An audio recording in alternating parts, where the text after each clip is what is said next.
Welcome to our channel. इस video में हम कक्षा 8वीं विषय विज्ञान के अध्याय 8 सूक्ष्म जीव एक अद्भुत संसार के प्रश्नों के उत्तर करेंगे।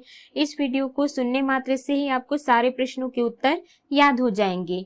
तो अगर आपने हमारे चैनल को अभी तक सब्सक्राइब नहीं किया है तो जल्दी से सब्सक्राइब कर लीजिए और इस वीडियो को लाइक कर अपने फ्रेंड्स को जरूर शेयर करें। तो चलिए शुरू करते हैं। सबसे पहले हम पाठ के मध्य में आए हुए प्रश्नों के उत्तर करेंगे।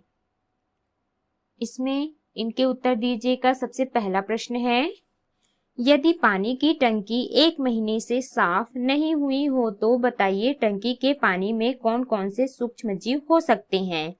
इसका उत्तर है, टंकी के पानी में euglena, chlorella, paramecium, amoeba, chlamydomonas, spirogyra, trypanosoma, ulothrix आदि सूक्ष्म जीव हो सकते हैं।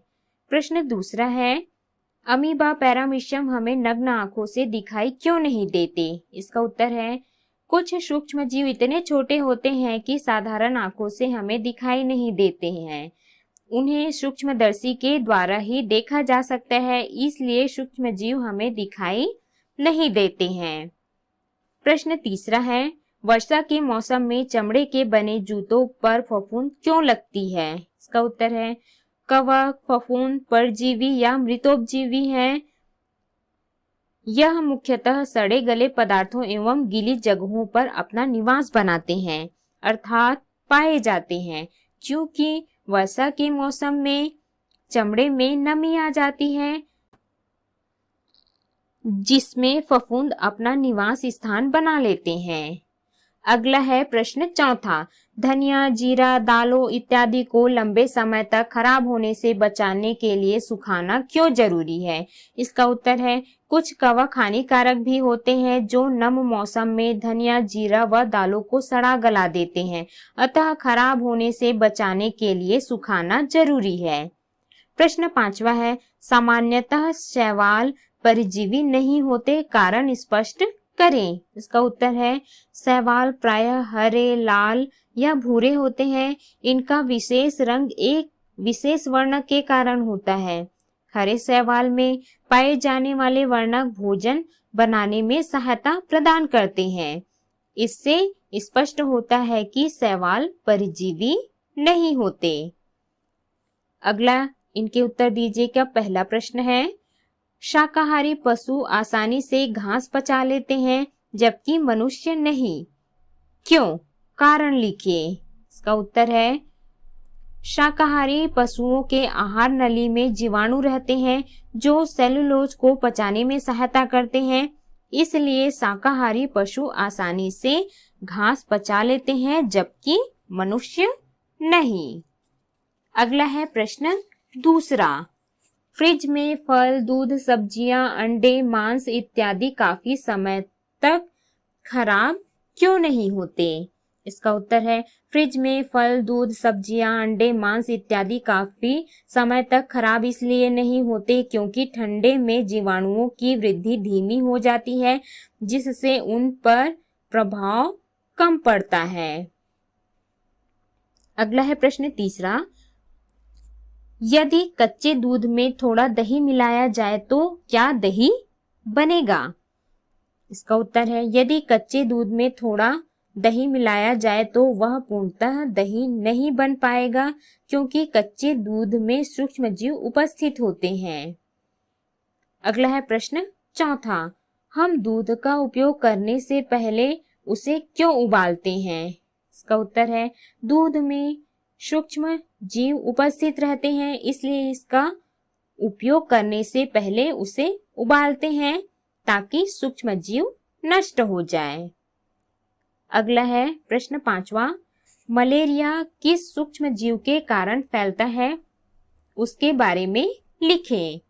इसका उत्तर है, मलेरिया प्रोटोजोआ सूक्ष्म जीव के कारण फैलता है।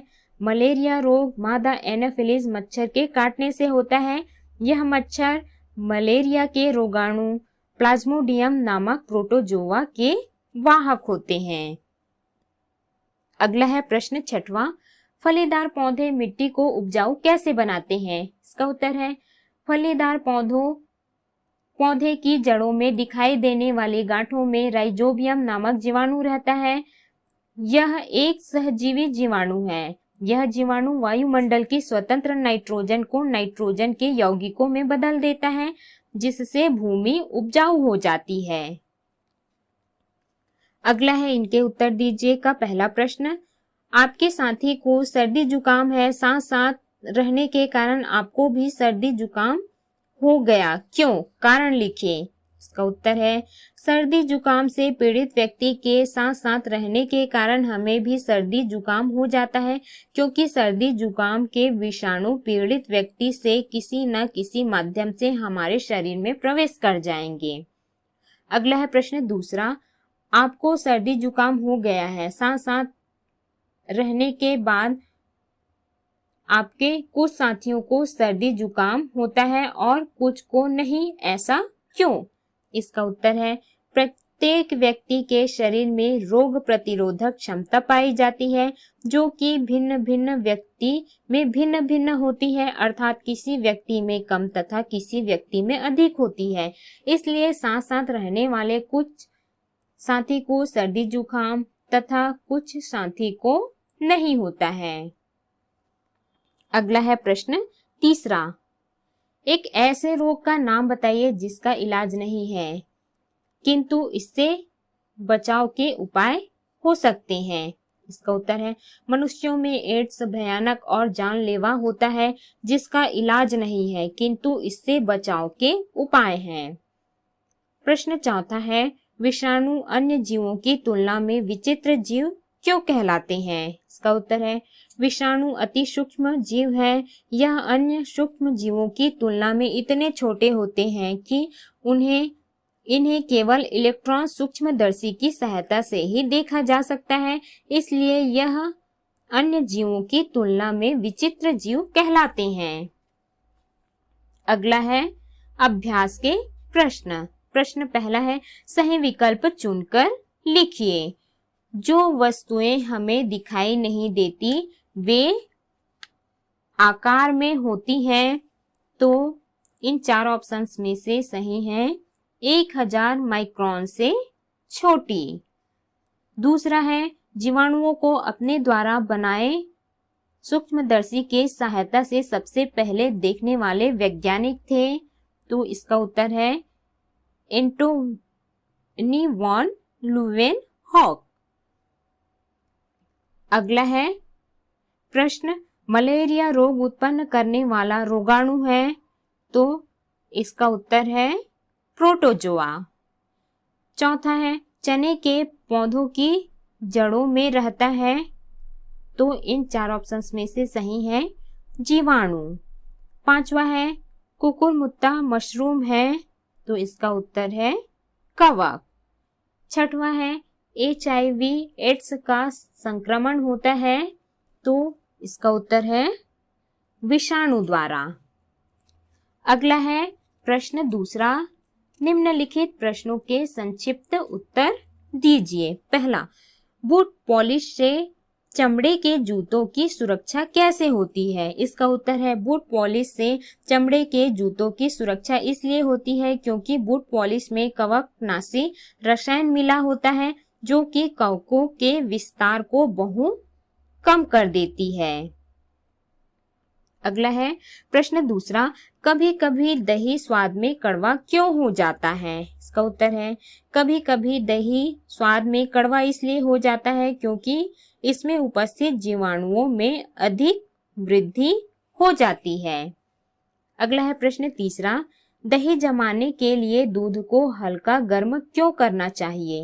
इसका उत्तर है दही जमाने के लिए दूध को हल्का गर्म इसलिए करना चाहिए ताकि दही में उपस्थित लैक्टोबैसिलस जीवाणु दूध की शर्करा को अम्लीय पदार्थ में बदल देता है तथा तेजी से वृद्धि और प्रजनन करते हैं। अगला है प्रश्न चौथा। दलहनी फसलें मिट्टी का उपजाऊपन कैसे बढ़ाती हैं? इसका उत्तर है चने, मटर और अन्य दलहनी वाले पौधों की जड़ों में दिखाई देने वाली गांठों में राइजोबियम नामक जीवाणु रहता है। यह एक सहजीवी जीवाणु है। यह जीवाणु वायुमंडल की स्वतंत्र नाइट्रोजन को नाइट्रोजन के यौगिकों में बदल देता है। इस प्रकार दलहनी फसलें मिट्टी का उपजाऊपन बढ़ाती है। अगला है प्रश्न 5वां, हम पदार्थों को सूक्ष्म जीवों से बचाकर क्यों रखना चाहते हैं? इसका उत्तर है, हम पदार्थों को सूक्ष्म जीवों से बचाकर इसलिए रखना चाहते हैं जिससे सूक्ष्म जीव खाने की चीजों को सड़ा गलाकर विघटित कर नष्ट न कर दें। अगला है प्रश्न 6वां, वे कौन कौन से माध्यम हैं जिनसे सूक्ष्म जीव हमारे शरीर में प्रवेश करते हैं? इसका उत्तर है, हमारे आसपास हवा, पानी, मिट्टी तथा खाद्य पदार्थों में रोग पैदा करने वाले अनेक सूक्ष्म जीव उपस्थित होते हैं जो प्रदूषित पानी, भोजन, हवा, दूषित रक्त या वाहक जीवों के माध्यम से हमारे शरीर में प्रवेश करते हैं। अगला है प्रश्न 7वां, किसी स्वस्थ व्यक्ति को सर्दी जुकाम से पीड़ित व्यक्ति का रुमाल उपयोग में लाना चाहिए अथवा नहीं? कारण सहित उत्तर लिखें। इसका उत्तर है, किसी स्वस्थ व्यक्ति को सर्दी जुकाम से पीड़ित व्यक्ति का रुमाल उपयोग में नहीं लाना चाहिए क्योंकि सर्दी जुकाम के विषाणु पीड़ित व्यक्ति के रुमाल के माध्यम से स्वस्थ व्यक्ति के शरीर में प्रवेश कर जाएंगे और वह भी इस रोग से पीड़ित हो जाएगा। प्रश्न 8वां है, यदि हमारे शरीर की रोग प्रतिरोधक क्षमता समाप्त हो जाए तो क्या होगा? इसका उत्तर है, यदि हमारे शरीर की रोग प्रतिरोधक क्षमता समाप्त हो जाए तो हमारे शरीर में विभिन्न रोगों का संक्रमण हो जाएगा जिससे हमारा शरीर हमेशा बीमार रहेगा तथा अंत में मृत्यु तक हो सकती है। अगला है प्रश्न 9वां, स्वस्थ रहने के लिए स्वच्छता क्यों जरूरी है? इसका उत्तर है, स्वस्थ रहने के लिए स्वच्छता इसलिए जरूरी है क्योंकि गंदगी पशुओं तथा मनुष्यों के मलमूत्र रोगी व्यक्ति से संपर्क इत्यादि में सूक्ष्म जीव पनपते हैं जिससे बचने के लिए स्वच्छता पर ध्यान देना आवश्यक है। अगला है प्रश्न 10वां, यदि दही जमाने के लिए दूध में थोड़ी मात्रा में दही मिलाया जाए और उसके बाद उसे उबाला जाए तो क्या होगा? इसका उत्तर है, यदि दही जमाने के लिए दूध में थोड़ी मात्रा में दही मिलाया जाए और उसके बाद उसे उबाला जाए तो दही में उपस्थित लैक्टोबैसिलस नाम के जीवाणु दूध की शर्करा को अम्लीय पदार्थ में बदल देते हैं जिससे दूध गाढ़ा होकर दही के रूप में बदल जाता है। ये जीवाणु हल्के गर्म दूध लगभग 37 अंश सेल्सियस में तेजी से वृद्धि करते हैं और प्रजनन करते हैं, इसलिए दही जमाने के लिए उसे हल्के गर्म स्थान पर रखा जाता है। अगला है प्रश्न 11वां, कुछ रोगों से बचने के लिए डॉक्टर हमें उबला हुआ पानी पीने को कहते हैं, इससे क्या फर्क होगा? लिखें। इसका उत्तर है, कुछ रोगों से बचने के लिए डॉक्टर हमें उबला हुआ पानी पीने को कहते हैं क्योंकि कच्चे पानी में विभिन्न प्रकार के सूक्ष्म जीव होते हैं जो कि हमारे शरीर में प्रवेश कर हमें विभिन्न प्रकार के रोगों से ग्रसित करते हैं। अतः उबला हुआ पानी पीने से हमारा शरीर दूषित जल से होने वाले विभिन्न रोगों से ग्रसित होने से बच जाता है क्योंकि पानी को उबालने से उसमें उपस्थित सूक्ष्म जीव नष्ट हो जाते हैं। अगला प्रश्न है, अंतर स्पष्ट करें। पहला है, जीवाणु तथा विषाणु में अंतर। जीवाणु सूक्ष्म जीव है जिसे सूक्ष्मदर्शी से देखा जा सकता है। विषाणु अति सूक्ष्म जीव है जिसे इलेक्ट्रॉन सूक्ष्मदर्शी से देखा जा सकता है। जीवाणु यह प्रायः जल के द्वारा फैलता है। विषाणु यह प्रायः वायु जल के द्वारा फैलता है। जीवाणु यह हमारे लिए हानिकारक एवं लाभदायक दोनों होते हैं। विषाणु हमारे लिए हानिकारक होते हैं। जीवाणुओं से हैजा, तपेदिक, टिटनस, निमोनिया, डिप्थीरिया, कुष्ठ रोग आदि रोग होते हैं।